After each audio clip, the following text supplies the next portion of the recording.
So, what makes a place holy? A space holy? The first time I went somewhere and I actually felt that I was walking into a holy place was long after I'd been in lots and lots of churches. Because I was a church kid. I grew up in the Catholic Church. I went to lots of churches, and I went to those churches a lot. And the first time I walked into a place that felt holy to me, besides outside places, besides the sun and the woods, was when I went to the Cathedral of St. John the Divine in New York. And it was actually before I'd found unity, but I walked into this place and I didn't know what, I didn't even know what it was. Because it was really before I had freed up my understanding of God from the old understanding I had that wasn't working for me. It was before I'd found unity and before I'd actually had a personal relationship with the Spirit within. There was something absolutely amazing and magical about that cathedral. I felt like I was walking into a holy space, and all of it, even the parts, the bookstore, the snack room, a lot of it was under construction, but there was something about it. I'm pretty sure it was the vibration of all the people that had been there and the high thoughts, and something about me that was able to perceive the Christ within in me in that room for some reason. So lately, I've been feeling like that when I come here. And I think that some other people have been feeling it too. Because out of the blue, about a week ago, this amazing family who I'd never met asked to come and be baptized. And we did a baptism on Saturday. And it was very moving. And then somebody else came last week and asked to be baptized.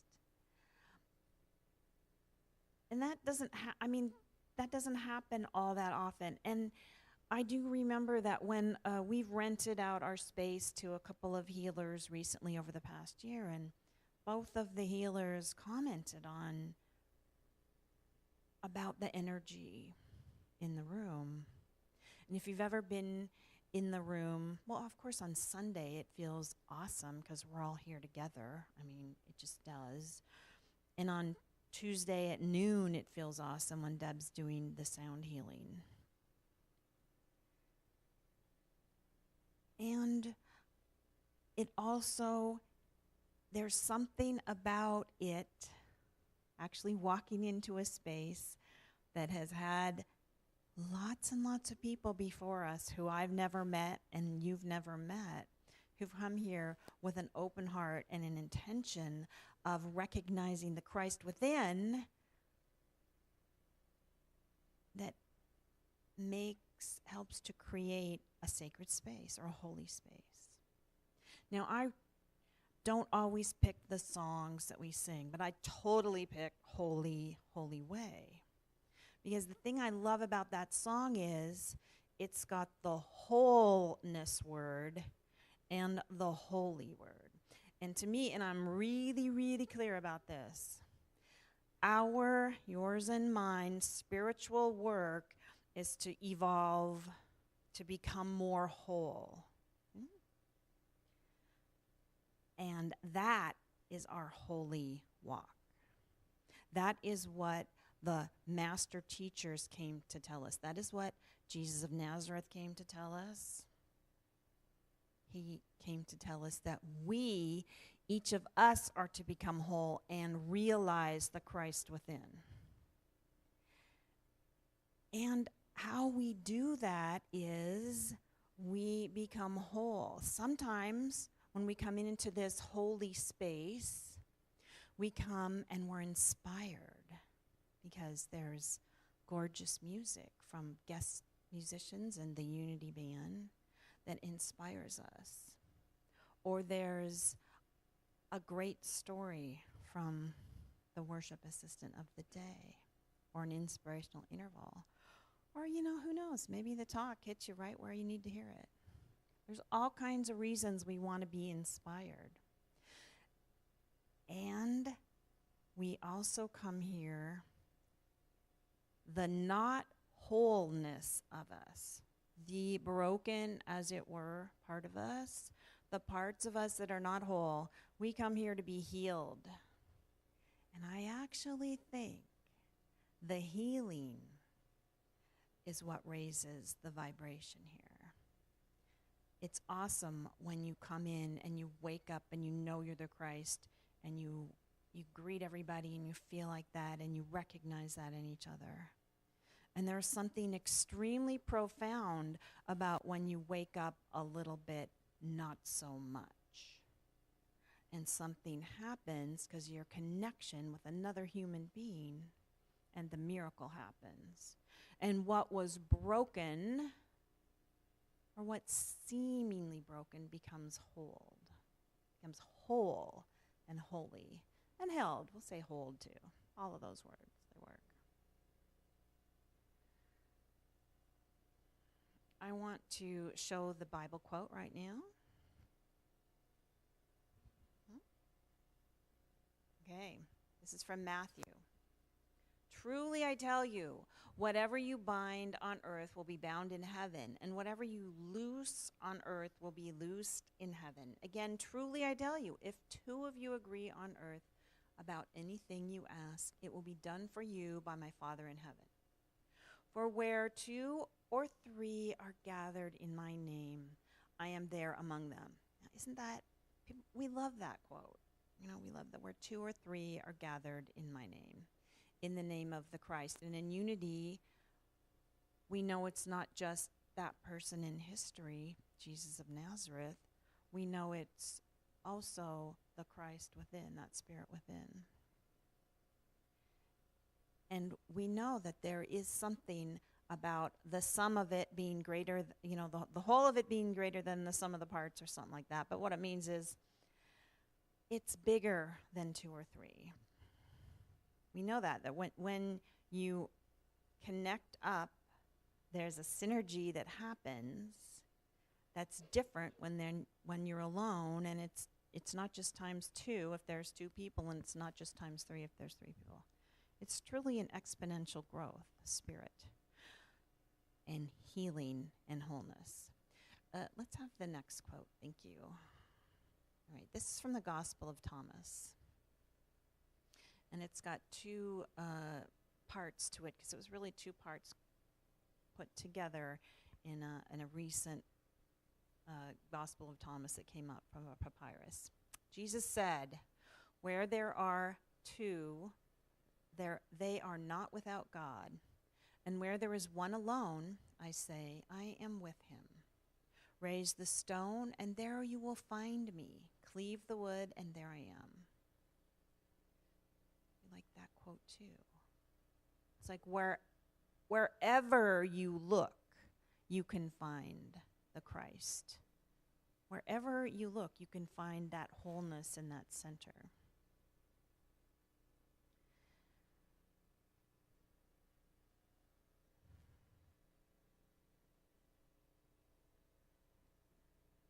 I have had kind of an interesting week about the not wholeness part. It doesn't seem like a big deal, but my hard drive died on Thursday.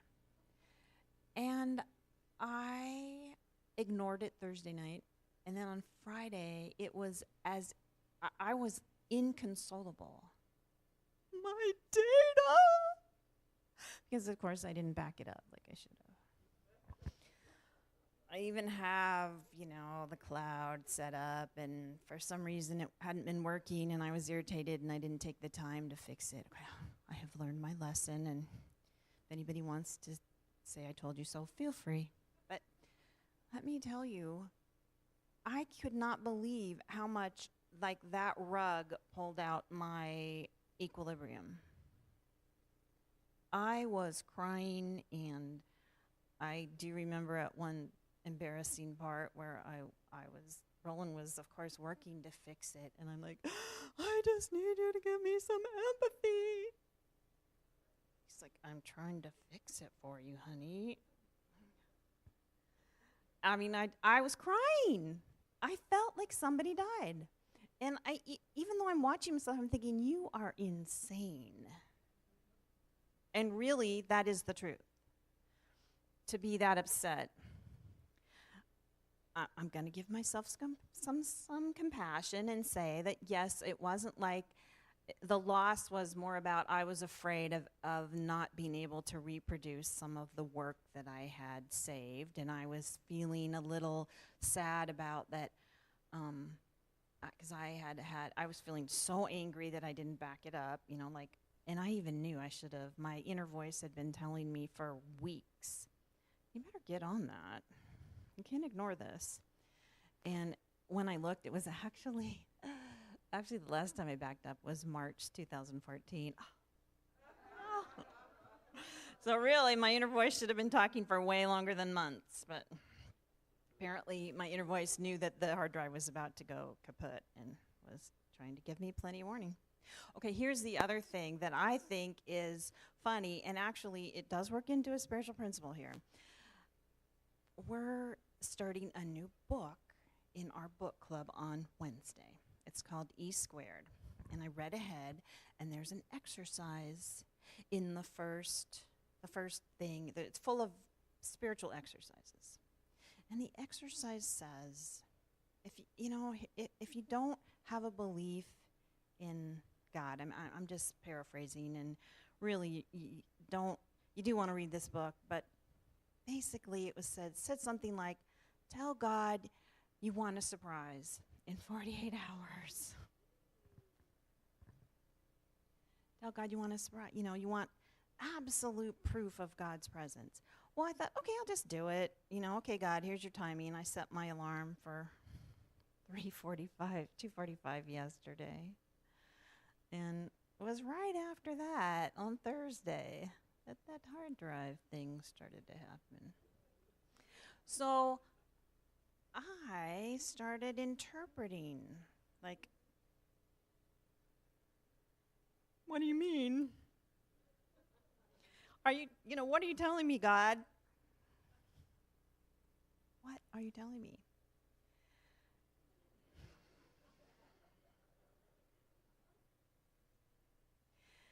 And it wasn't until I had a great conversation with Roland last night that I was able to work through and recognize what all that is about. I always do believe in God. I never did need to say, God, prove yourself to me. And I did get plenty of wonderful surprises. I believe, wasn't it Friday morning that we heard from the Supreme Court? Yeah, that's a pretty awesome, a pretty awesome gift from the universe.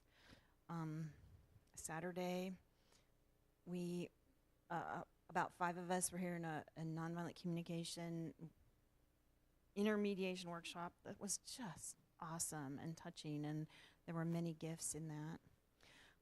Thursday night, I was at a group of fantastic women who were, we were also doing some spiritual unfolding, and the connection I made is that it's really about recognizing, and that we teach in unity. I mean, we out and out teach that. I think that's the sound universe telling me to watch what I say next. So I'm going to take a breath and think about it. Okay, we teach in unity that our thoughts about what is how we're going to react, right? Like I'm not going to say, bam, think that chair is pink. No. What I'm going to say is, how do I, that chair, right now it looks black.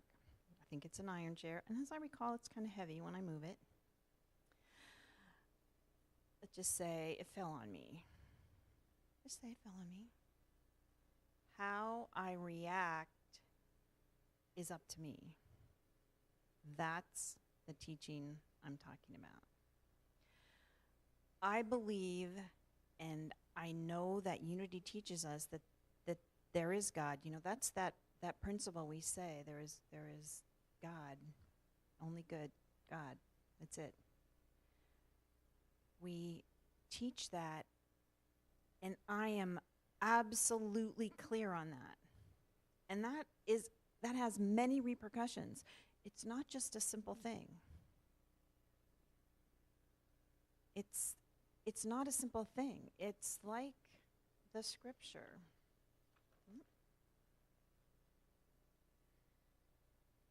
I am there among them. Raise the stone, and there you will find me. Cleave the wood, and there I am. It's like that scripture. And if we go with that premise that there is just God and good in the universe and in me, then it changes everything. It changes how we are. We need to be open and accepting. And that means that any space really can be holy. However, we have intention.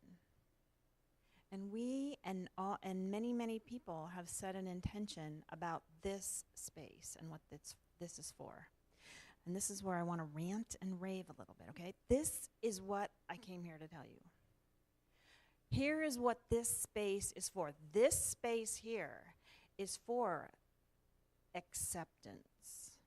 This space here is for love and healing. This space here is for every single person to walk in this door with an open heart. And if your heart is closed down, that's okay too. There will be somebody else here with an open heart who will receive you. This space here is for everybody to come when they're happy, and for everybody to come when they're furious, when they're miserable, when they've lost their hard drive.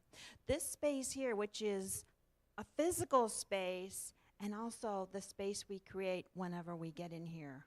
More than one of us, whenever any more than one of us is here. This space here is completely sacred and holy for the not wholeness parts of us to come and be healed. Okay? The not whole parts of us, when I go on and on about how each of us are supposed to accept all of the parts of us that we don't like, the parts of us that we project on to other people, the parts of us that we really wish were buried, the parts of us that we don't want to admit to, the ridiculous scene when we were crying and screaming, or the things that we are really glad nobody ever saw us do, or that nobody knows about us. But those parts are the parts that need to come here and be healed. It's like a hospital. It's the hospital of the Christ within everybody. This place is supposed to be that. And it is. I mean, it's not like I'm saying, you guys had better do that. No. I'm saying, you guys do that all the time.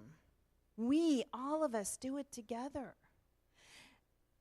And if there's any little message of entreaty, it's just this. Just feel a little bit safer and a little bit more encouraged to bring the part of you that feels like it's not whole and bring it into the open. Bring it here just on Sunday. Pray with us, be with us, meditate. Bring that part on a Tuesday at noon. You don't even have to say anything. You can just come in and not talk to anyone, sit in the chair, and bring that part with you, and healing will happen. That is kind of like magic, but it does. Bring that part to a class and share about it. There's lots of classes and things to do here. Call me up, come meet me, do some spiritual counseling, bring that part, we can talk it over. But remember that this is for you. It's for all of you, every part of you. And that, my friends, that is our spiritual work. That is our spiritual mission. That is why we get together. That's why this church is here. That's why we have the chairs, the floor, the building, the plants, the grass, the coffee, the donuts, all of it. It's all here for that healing and that connection. And so, let's take an offering for unity.